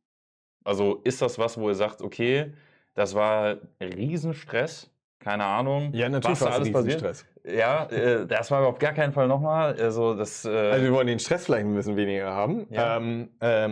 Ja, aber natürlich, ne, zu dem Zeitpunkt war das Team insgesamt gar nicht darauf ausgelegt, dass wir Offline-Events eben machen und viele sind mit reingesprungen und haben sich richtig mit reingehängt, damit wir dieses Event überhaupt irgendwie vernünftig halt umgesetzt bekommen. Und es war auch eine relativ kurzfristige Planung. Es war halt eben, hey, ist das etwas, was wir in Zukunft weitermachen möchten? Das ist genau die Frage dann, ne? Und das sollte eben auch durch die Polaris eben für uns ein bisschen beantwortet werden. Warum Polaris? Hey, einerseits natürlich, wir kommen aus Hamburg.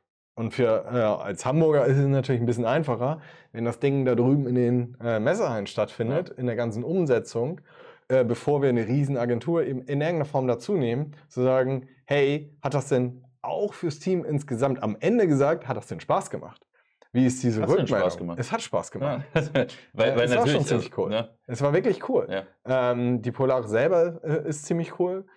Ich finde, wir zwischen Artists und Gaming passt Shakes and Fidget da eben exakt halt rein, weil wir so artlastig halt eben sind und wir auch eben geile Artists haben, das die war auch bei uns dort am eben Stand waren. das meistbesuchte Ding einfach, Ja. dass einfach so viele sich haben zeichnen lassen. Ne? Und also jetzt nicht nur bei Marvin Clifford, natürlich auch da standen ungefähr 80.000 Leute, aber auch bei allen anderen und die waren überglücklich, weil das halt einfach auch so, ne, wie wir vorhin gesagt haben, so eine Shakes-Identität ist, dieses zeichnen und diese lebendige Kunst, die da dahinter steht. Man kann natürlich sagen, hey, warum habt ihr das nicht schon länger ein bisschen angekündigt? Warum haben wir nicht unsere Community informiert? Warum sind sie denn nicht dazugekommen? Wir hatten so ein bisschen Schiss, wenn wir das halt machen, Ja. wenn dann teilweise, wir sind nicht so richtig darauf vorbereitet, noch viel mehr Leute kommen, als jetzt schon da gewesen sind. Ich glaube, dann wären wir auch untergegangen. Also Okay. wir waren da schon ein bisschen vorsichtig jetzt mit. Also war eine bewusste Entscheidung. Es war schon eine bewusste Entscheidung, dass wir es nicht komplett so ankündigen, ja, kommt alle vorbei und ne, von den Creatern bringt die Communities halt mit und so weiter. Weil es war die erste Veranstaltung in der Form, die wir gemacht haben. Ja, wir haben auch mit der Polaris gesprochen, aus Sicherheitsgründen. Was dürfen wir nicht. Ja. Und man weiß ja auch schon, ne, bei größeren Creatern, dass die da teilweise mit Bodyguards rumlaufen und was auch absolute Bedingungen halt Brauchen wir ist. auf jeden Fall Wie man auch. ja, du brauchst, nein. Du nicht. Ja, aber Ja. es reicht schon aus, wenn am Stand dann 30 Leute halt an einer Stelle halt stehen und dann würde schon die Messe auf uns zukommen, was ist denn hier los? Und das muss halt alles organisiert sein und das muss halt auch funktionieren und dann ist es auch ein richtig schönes Event und wo das Team, die Creator und wir halt auch in Kontakt kommen können, halt insgesamt mit der Community. Und das gab es halt vorher nicht und das werden wir nächstes Jahr auch weiterhin durchführen und eben praktisch eben wirklich so einen Punkt zu haben, wo man sagt, hey, die Shakes and Fidget Community gibt es. Die gibt es auch mal in Persona. Es gibt sie auch, überhaupt das Spiel gibt es noch. Wie viele Leute sind bei uns vorbeigekommen, die gesagt haben, oh, Shakes. Ja, das hat man teilweise gehört, ne? Ja, Weil so ist immer noch gestanden da. ist und so, ja. Und Ja. daran merkt man das, wow, ganz richtig, dass wir hier sind, dass manches eben wirklich offline stattfindet, weil wir machen ja gar nicht so viel Marketing da draußen. Wie sollen die Leute denn teilweise eben das eben noch mitbekommen? Und viele haben auch vollkommen normalerweise dann den Adblocker halt an oder so etwas oder gucken nicht Streams. Wie sollen sie es mitbekommen? Und wir haben ja eigentlich eine sehr hohe Durchdringung über die letzten 15 Jahre in Deutschland, Polen, Tschechien und den weiteren Ländern gehabt.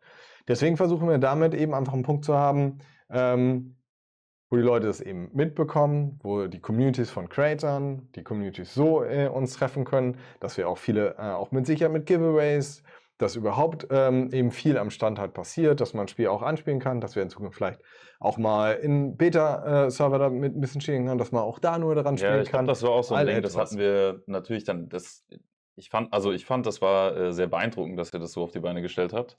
Aber das war natürlich dann auch Feedback, ne, dass man gedacht hat, ja, ich will aber ein bisschen zocken auch hier, ne? Weil es halt auch ein Game ist am Ende des Ja. Tages. Aber würdest du sagen, weil du jetzt schon gesagt hast, ja, wir wollen sowas nochmal machen, dass du sagst, ja, das hat sich gelohnt für uns? Oder kann man das überhaupt so bewerten? Ich weiß, Also, es ist so ein bisschen so, messbar ist es schwierig. ja, glaub ich. Man weiß an manchen Punkten einfach teilweise eben auch aufgrund der Rückmeldung, dass es einfach die richtige Entscheidung einfach ist, dass wir das machen werden. Und manchmal muss man da halt auch ein bisschen mutiger mit umgehen. Man Okay, muss da einfach okay, ein bisschen ja. mit umgehen, weil uns Shakes and Fidget, diese Brand, das einfach wert ist, dass wir eben irgendwo auch stattfinden, dass wir eine Community haben, die dem Spiel so dicht halt dran ist und das ja auch versuchen, dann mehr eben auszuweiten, dass es mehr Anlaufpunkte gibt, wo man eben über Giveaways und eben mit den Creatoren in den Kontakt halt kommt. Und ich glaube, das ist heutzutage echt wichtig, wenn ich mich mit etwas so intensiv beschäftige, dass es für mich nicht nur unbedingt ein Spiel halt ist, sondern es ist einfach ein Hobby. Und beim Das hat Hobby, das also bei Shakes muss man sagen, sorry, dass ich unterbreche, aber das ist so ein bisschen auch, also bei mir ist so Tagesablauf auch mit drin, seitdem ich das zocke eigentlich schon, weil man ja jeden Tag was macht. Und das gehört in einer gewissen Art und Weise mit zur Routine. Klar, es ist dein Hobby, aber du entwickelst dann auch, das hatten wir auch schon oft drüber gesprochen, so ein bisschen auch so wie so eine kleine Beziehung dazu. Ne? Und deswegen ist man dann auch emotional zu Shakes mitgefangen. oder zu Fidget? Nein. Ja. Dass man halt so ein bisschen mitgerissen ist dann, wenn was passiert und so weiter. Und mir hat das mega Spaß gemacht, mit den Leuten so ein bisschen da auch zu reden. Und Ja. also die Ja. da waren, das fand ich so cool. Ja, also Und es ist ja auch für einen, ne? Und auch wenn das Team halt merkt, wenn da Leute, das ist ja auch fürs Team echt gut, ne? Also wenn da manchmal so diese Rückmeldung halt kommt, ey, ist ein tolles Spiel und ich spiele das sonst wie weiter und so weiter und dass es dann halt so ist, so, ja okay, ich saß eigentlich bisher immer nur im Büro und Ja. habe das halt nie mitbekommen, dass die Leute das wirklich so abfeiern. das ist natürlich auch fürs Team teilweise super motivierend. Ja? Und mir macht es halt auch immer wieder Spaß, mich mit den Leuten da zu unterhalten. Und ja. Ja, das kann ich nur bestätigen, auf jeden Fall. Kannst du schon was sagen, was man so, wo man vielleicht nochmal, wenn ihr das nochmal macht? Also wir werden im kommenden Jahr mehrere Events halt haben. Die sind noch nicht fest. Also anpeilen erstmal. Anpeilen. Okay. Die werden auch in unterschiedlichen Orten in Deutschland halt stattfinden, also dann nicht nur in Hamburg. Unterschiedliche Aber Orte in Deutschland. genau, Ja. ich wollte nur sagen, es wird vorerst nur in Deutschland halt sein. Ja, okay. Ob wir das dann in Zukunft sogar noch in weitere Länder ausweiten werden, das wissen wir noch nicht genau. Erstmal müssen wir sehen, ob wir es hier vernünftig vom Ablauf her halt gestalten können, Klar, ohne dass klar. es uns wie beim letzten Mal wirklich zerlegt wird. Ne? Also das ist dann halt gewesen, dass manche dann wirklich kurz vorm, boah, war das anstrengend. Ja, so So soll es ja dann auch nicht klar. wiederum sein. Nein, nein, nein. Das muss halt gut organisiert sein. Aber wie gesagt, da werden wir versuchen, wirklich so früh wie möglich halt zu informieren, wann und wo wir dann halt sind. Wir müssen es aber so ein bisschen noch austesten, dass das auch wirklich als ein guter Ablauf halt wird. Ne? Ja, klar, klar. Aber du hast ja schon gesagt, ihr habt da viel draus gelernt und dann wollte das so gesehen, den Test, ne, du hast ja so ein bisschen auch so beschrieben, in eine weitere Phase bringen, so Ja. gesehen, und dann gucken, okay, ist das was, wie ist das, wenn wir da öfter sind und auf verschiedenen Veranstaltungen und so weiter. Ja, finde ich auf jeden Fall interessant. Also, ich fand das immer so, wenn wir auf irgendwelchen Messen unterwegs waren, wo man dann vielleicht auch denkt, so, ja, mein Spiel, das ist ja immer so das Ding, du willst ja dein Spiel dort sehen, was du spielst. Ne? Und es ist egal, welches Spiel das dann war. Du warst mal so enttäuscht und hast gesagt, das ist nicht da. Shakes Das ist ist auch nicht nicht da. da. Ja. Und ja, Tune und ich waren ja auch schon mehrfach unterwegs und haben dann irgendwie so ein bisschen auch die Shakes-Botschaft verbreitet, so gesehen. Und, Ich meine, es ist ja auch so, ne? Wir hatten natürlich intern häufig so den Hintergedanken, ja, was willst du denn da zeigen? Du kannst ja nicht in der 3D-Welt rumlaufen, du hast kein Rennspiel, wo du dich reinsetzt. Ja, das ist richtig. Ne? Das ist ja schon eben ein bisschen weniger das, aber es ist trotzdem so, dass du ja auch damit viel vermitteln möchtest, dass da eben viel mehr dahinter steht, als wenn du jetzt in diese 3 Minuten darauf guckst, und dass du viel mehr in Interaktion halt gehst. Ne? Und deswegen werden wir bestimmt in Zukunft halt auch eher schon Gaming-Stations damit haben, dass du es wirklich auch selber anspielen kannst und dann nochmal reingucken kannst. Für diejenigen, die wirklich komplett aus der Community kommen, haben wir dann vielleicht etwas, was sie da dann auch zum ersten Mal halt sehen und so Ja, weiter. sehr Ne? Und sowas, darauf zielt das halt dann insgesamt. Also auch persönliche Interaktion einfach und Ja. halt auch sagen, wie du sagtest, wir sind noch da. So, Ja. ne? Das klingt immer so negativ, aber ich denke auch, dass man das manchmal vergisst, weil du hast irgendwie ein Spiel vor, keine Ahnung, 10 Jahren mal gezockt und hast du dann so überlegt, oder hast gar nicht mehr überlegt eigentlich. Du hast gar nicht mehr nachgedacht, ob es das noch gibt. Und das war aber vielleicht so ein Jugendding, und das ist ja bei vielen auch so, die kennen das noch daher, weil wenn 16 Jahre her ist, das ist halt eine saulange Zeit. Und dann vergisst du schlichtweg, überhaupt nicht negativ, völlig wertfrei, dass das noch da ist. Und das kommt dann daher, ist dass dann ja wir auf auch- der Messe stehen man- und uns man unterhalten muss und ja dann auch- laufen Leute vorbei. Man muss ja Shit, so, hä? Man muss ja auch sagen, es ist auch nicht unbedingt normal. Ne? Also Ja. es ist schon am Ende, wenn es über so einen langen Zeitraum geht, eher eine glückliche Fügung, dass mit der Company, dass das auch überhaupt alles noch funktioniert, und dass Interesse auch noch da ist, überhaupt vom Eigentümer der ganzen Company, dass dieses Spiel weitergeführt wird und so weiter und so fort. Halt, dass Ja. es vernünftig weitergeführt wird. Dass wir dieses Spiel halt die nächsten 10 Jahre weiter betreuen wollen, dass wir dieser Brand halt, dieser Wertigkeit halt zuordnen. Und das ist halt auch nicht normal. Das war auch in den letzten 16 Jahren nicht immer normal. So am Anfang halt war es häufig so, dass wir dachten, ja, nächstes Jahr wird das keiner mehr spielen. Ja, Weil krass. solche Spiele gab es ja noch gar nicht, dass sie so lange da sind und wir wussten es, wenn sie gab, wir wussten das nicht, Ja. dass man damit rechnen konnte, dass dieses Spiel diese Zeitraum dann einfach wirklich erreicht hat. Ja, klar. Das ist sowieso auch das Spiel als 16 Jahre am Stück spielen. Das ist verrückt, wenn man so überlegt. Also, finde ich völlig verrückt. Ja, du kannst ja gerne noch mal ein bisschen scrollen. Wir haben noch Assistenz im Hintergrund. Das war Regieanweisung jetzt. Ja. Es gab ein paar Dinge bezüglich des Creator-Programms. Ja. Ein paar Änderungen, wenn du da ein bisschen was zu sagen willst. Ja, im Endeffekt, das Creator-Programm an sich ist ja etwas, was wir schon vorher gesagt haben, was es so richtig wichtig geworden ist für uns.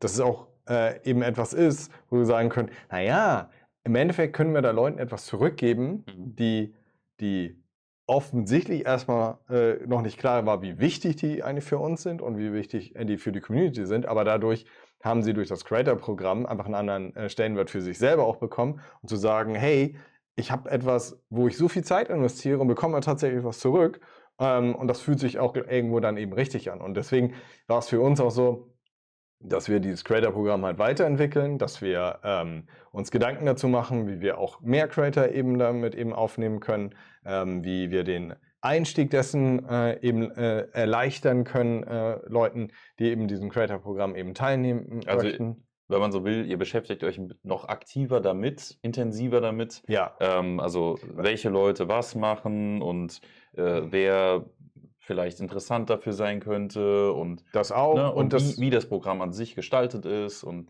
und eben das im Endeffekt möchten wir ja, dass mehr Leute Shakes and Fidget streamen. Natürlich möchten wir das halt. Ne? Und, aber auch das muss halt vernünftig halt auch umgesetzt halt Ja. sein. Und es muss halt auch immer noch eben irgendwo in unserer Kontrolle ein bisschen halt sein, was passiert denn da eigentlich halt. Ne? Und uns ist es dann eben ganz steht ja auch wichtig, euer Name dann dass wir dran. den Creatoren Ja. insgesamt halt eben auch irgendwas eben geben können. Und dazu Ja. sind teilweise auch diese Offline-Events, ne? Dass wir ihnen etwas geben können, wo wir sagen, hey, mit Shakes kommst du da, eben zu dem Event halt hin, wir laden dich dann teilweise eben auch eben ein und kannst deine Community vorbeibringen, wir haben Giveaways und so weiter, dass das halt auch ein gewisser Spaßfaktor halt auch damit ist Ja. und die Identifikation mit dem, was um diese Community herum eben auch passiert und da eben auch so ein Offline-Event sind und deswegen ist das etwas, was wir da auch viel mehr verfolgen werden. Alright. So.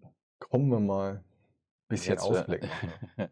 ja, ein bisschen haben wir ja vorhin gesagt, ein bisschen erste Hälfte 2026, Ausblick. Der erste Punkt ist sehr, ja, ist ein großes Ding, aber auch ein altes eigentlich Ja, Thema, beziehungsweise oder? viele bekommen auch gar nicht so viel davon mit, Ja, wie viel wir da teilweise dran arbeiten. Wovon sprechen wir? Es geht Performance. Performance. Es geht Ja. halt auch gerade um die Server-Performance, die im Hintergrund halt Ja. steht. Ne? Ist halt jetzt eigentlich hat das ganze Ding ja auch schon eine wirklich lange Geschichte. Ne? Das heißt, wir kommen aus 2021, 22, also 2021, 22 eben davon, dass wir gesagt haben, hey, wir müssen dieses Backend überarbeiten. Ja. So, da haben viele auch in der Firma und auch überall anders die Hände über den Kopf zusammengeschlagen. Das könnt ihr nicht machen und so weiter. Gott, was kann da alles passieren? Haben uns daran getraut und das auch umgesetzt.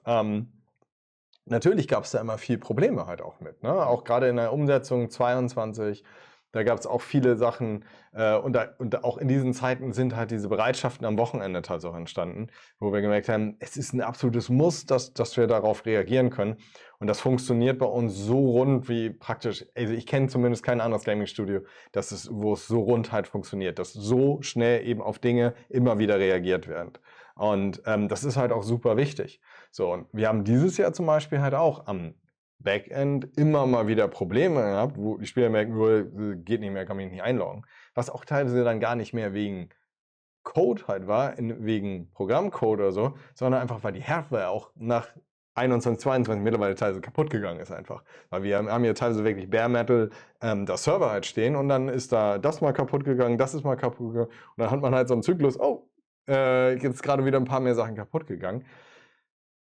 Wenn wir da nicht so gut aufgestellt wären, hätte das für andere Spiele teilweise einen taglangen Ausfall gesorgt. Oder es hätte, ne? Also wir sind da Okay. wirklich gut hinter, dass wir eine wirklich hohe Uptime halt haben und dass das Ja, funktioniert. ich glaube, als Spieler ist es immer relativ. Der Spieler, aus Spielersicht siehst du dann, okay, du hast jetzt vielleicht Downtime und die Downtime kommt dir aber ewig vor. Ja. Deswegen, ich glaube, als Spieler kann man gar nicht so gut bewerten. Also ich könnte es jetzt nicht, weiß nicht, was schnell glaube- ist, dann was langsam ist. Ich glaube, wo wir eben noch mehr dran arbeiten können, ist an der Kommunikation dessen, wenn wir Downtime haben, wenn das halt ist. Warum ist das so? Warum ist das so? Ja. Und dass die Leute es auch mitbekommen. Und ja. wenn es halt wieder eben funktioniert, dass sie auch da sind. Ne? Und dann ist es halt genau, sprich, wenn wir da besser drin wären und da drin werden, ist es halt wieder eine andere Sache. Aber auch im ersten Quartal werden wir uns eben viel um dem Thema Performance halt auch immer wieder kümmern.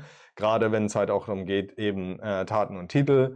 Ne? Das wird ein bisschen Zeit brauchen, weil, ne, wie gesagt, wir sind auch eben ein Team, so sind nicht 30 Leute, da sind eine Handvoll Leute, die da intensivst eben mit zu tun haben und die werden sich dann im ersten Quartal auch da eben viel drum kümmern. Und ich bin mir da Aber es sind vollkommen mehr geworden, überzeugt. hast du gesagt. Wie bitte? Aber es sind mehr geworden. Es sind mehr geworden Ja. und deswegen können wir uns im Also ersten Quartal perspektivisch.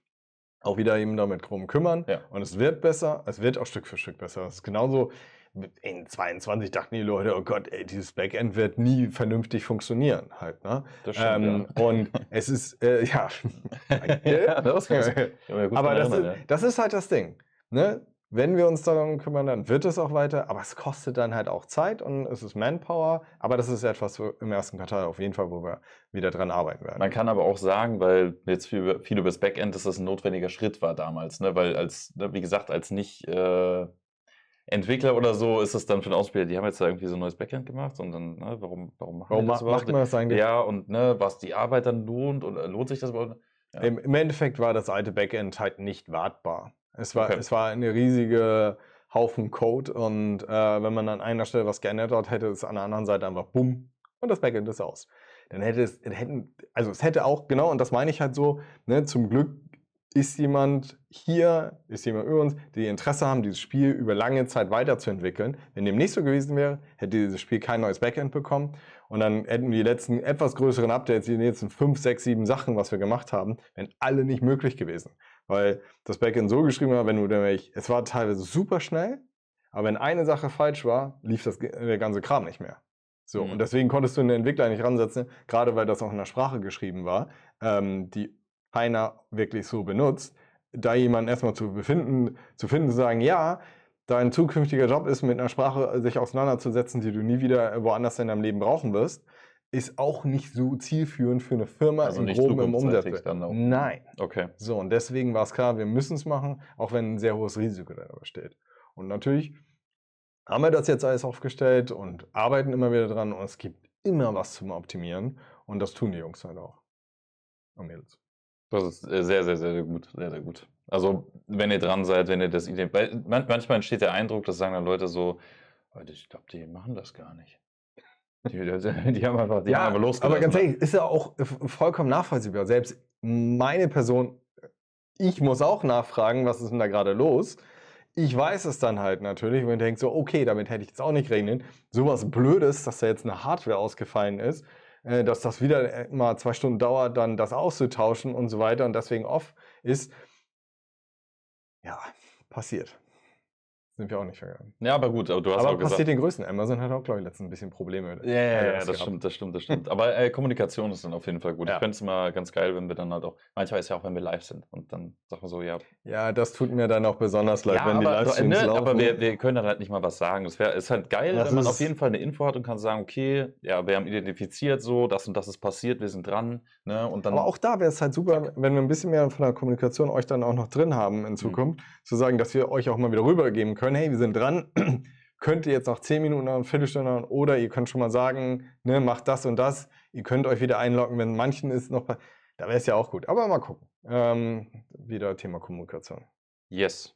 Ganz anderes Thema wieder, wir sind jetzt von Performance, kommen wir zu einem, ja, das beliebteste Feature in Guns, Shakes and Fidget, wenn man so will, nicht.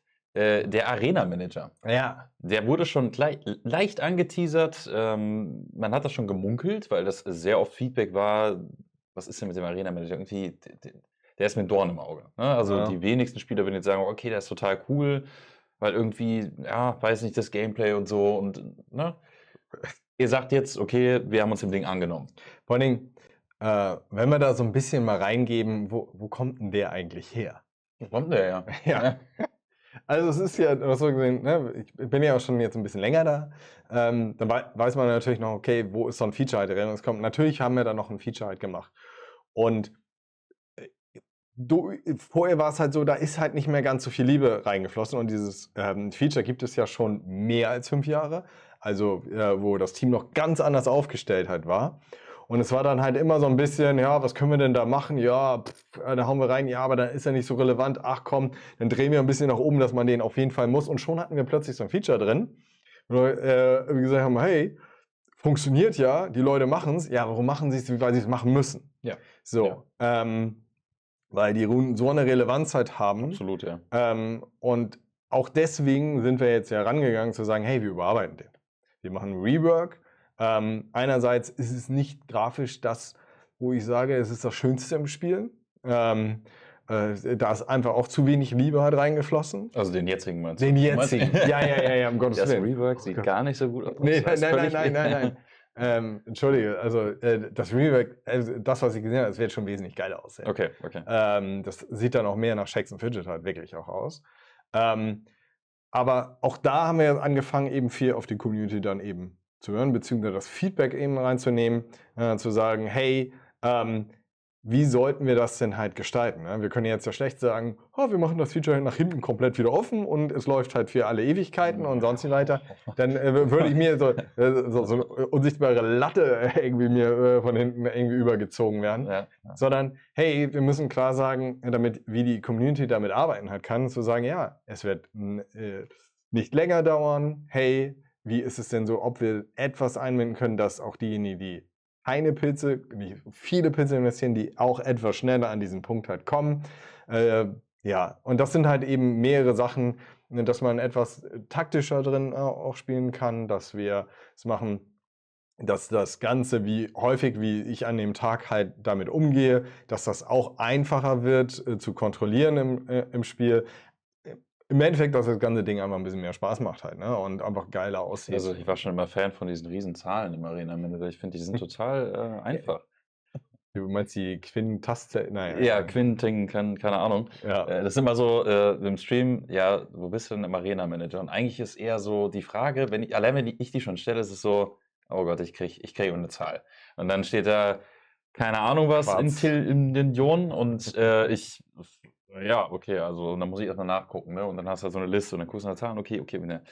Ist nicht so einfach nachzuvollziehen, ist vielleicht dann auch irgendwo durch die Nachvollziehbarkeit auch vom Spielspaß her irgendwie limitiert, wo man sagt, ja, kann das Feature mir überhaupt. Ich kenne tatsächlich ein paar Spieler, die haben den mit richtig Elan gezockt. Ja, Aber es ist halt so ein bisschen wirklich ein klassisches Idle-Game halt, ne? Aber die können, ja, also, ne, die Leute sagen, ja, es ist ein Idle-Game, aber es könnte auch cool sein als Ja. Idle-Game, ne? Und die sagen dann, ey, das ist irgendwie nicht so cool, das spricht mich nicht so an, das macht mir nicht so viel Bock. Und wie du gesagt hast vorhin, ich muss den aber trotzdem machen, weil ich brauche ja die Runen. Ja. Und dann spiele ich das so widerwillig, ne? Ja. Und das war dann der Punkt, wo ihr gesagt habt, okay, da wollen wir auch ansetzen, dass das Ding mehr Bock macht, dass es einfach Spaß macht. Ja. Das ist kein irgendwie so ein. Das ist eben etwas, wo wir intensiv schon dran arbeiten und in der ersten Jahreshälfte dann gucken, wie weit wir da eben dann auch am Ende mitkommen und vielleicht irgendwo es dann halt zum Beispiel in Richtung Beta dann schon eben gehen kann. Aber das ist so ein bisschen der Ausblick dazu. Halt. Also Beta ist auch ein Thema dafür dann eben, dass wir das auch als Spieler schon mal, bevor es einfach, also es kommt nicht einfach auf den Server. Genau, und auch da ist es eben so, dass wir versuchen werden, eben so ein bisschen das Beta-Spielen selber zu verbessern, zu vereinfachen, wie ich denn reinkomme in die Beta, wer denn halt spielen kann, weil wir wollen es natürlich, dass die Hürde dessen ist, dass wie man eben, dass man da eben reinkommt, dass das vereinfacht halt wird. Ne?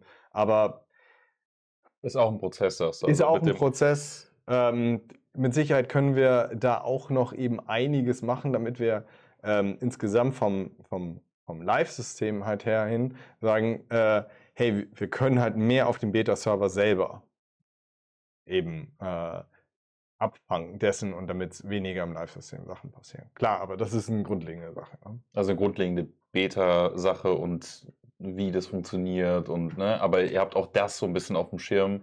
Wir sind jetzt ein bisschen gesprungen im Thema, aber trotzdem ist es passt ja ganz gut, Beta-Server an sich.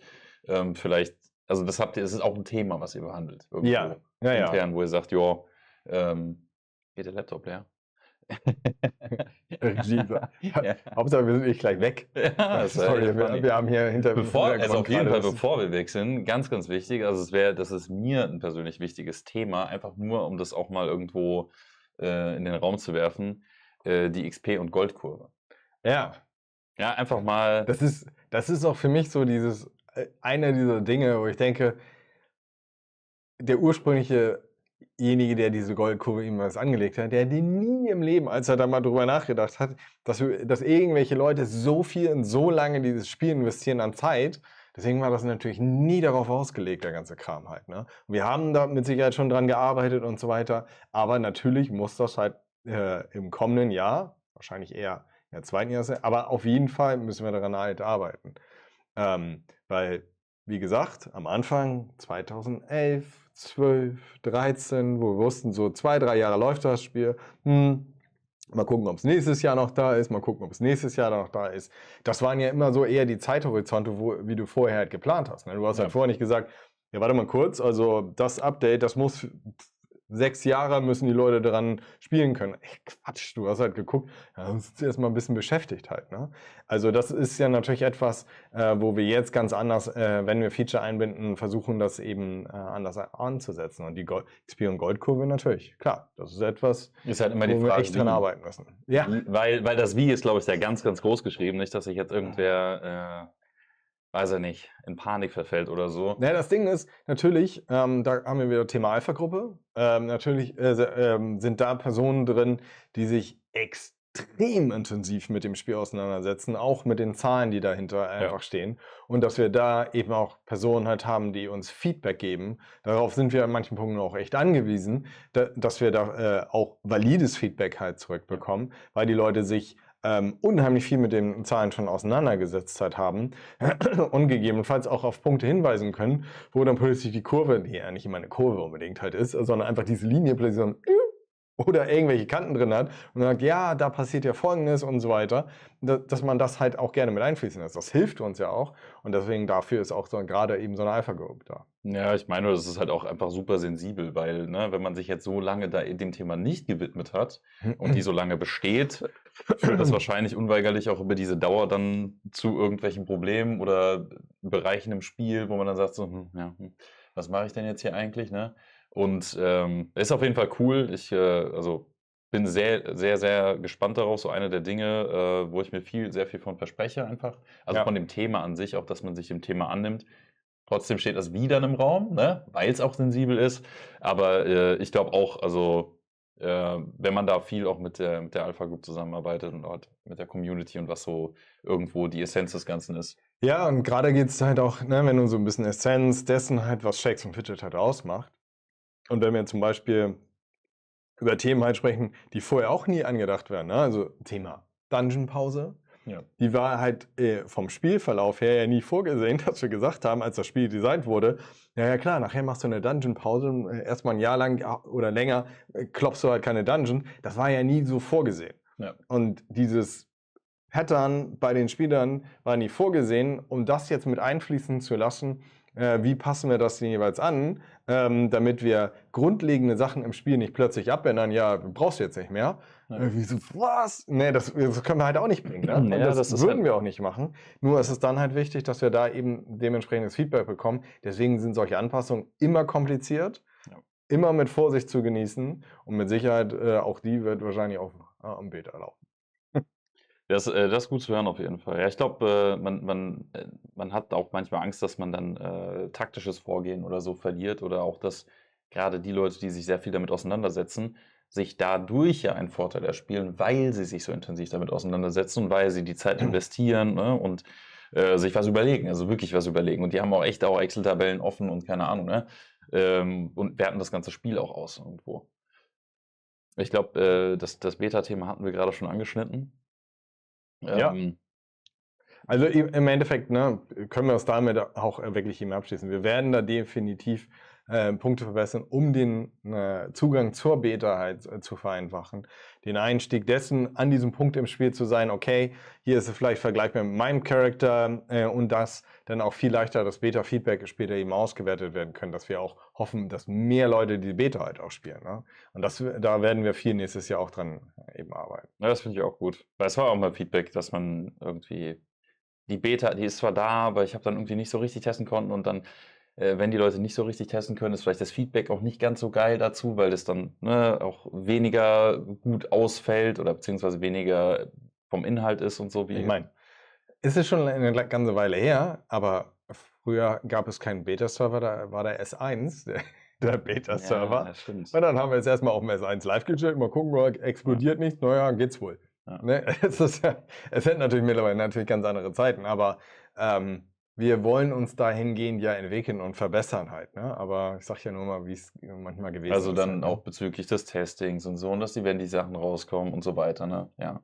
Und dass Ja. die Nachvollziehbarkeit für die Spieler besser ist und für euch und so, dass es ein bisschen Hand in Hand geht. Check ich. Sehr schön. Ich glaube, soweit haben wir unsere Liste abgehandelt. Ja, so ein bisschen, ja. Ich habe auch ehrlich gesagt gar keine Ahnung, wie lange wir jetzt geredet haben. Ich weiß es auch nicht. Ja, sehen wir die Uhrzeit? Ist, glaube ich, lang genug, ne? Also nicht, ne? Wollen jetzt. Ja, ich würde euch da draußen bitten, Feedback. Auch die Themen, die wir angesprochen haben, ist ja auch mal ganz interessant, wenn da jetzt Sachen dabei waren, wo ihr gesagt habt, oh, wussten wir jetzt nicht, dass irgendwie das eine Arbeit ist oder das wie so und so gemacht wird. Einfach mal was dazu raushauen. Wie gesagt, das wird alles notiert. Macht das sehr gerne. Ich glaube, da kann man sehr gut mit arbeiten, auch wenn man schon mal so Eindrücke hat und auch jetzt, keine Ahnung, Thema XP, Goldkurve, ne? Wenn sich da jemand berufen fühlt, auch da gerne.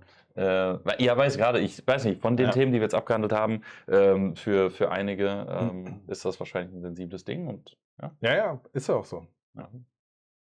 Ja. Dann würde ich sagen, ich bedanke mich recht herzlich, dass ihr hier so zahlreich, ich weiß gar nicht wie zahlreich, aber wahrscheinlich sehr zahlreich erschienen seid.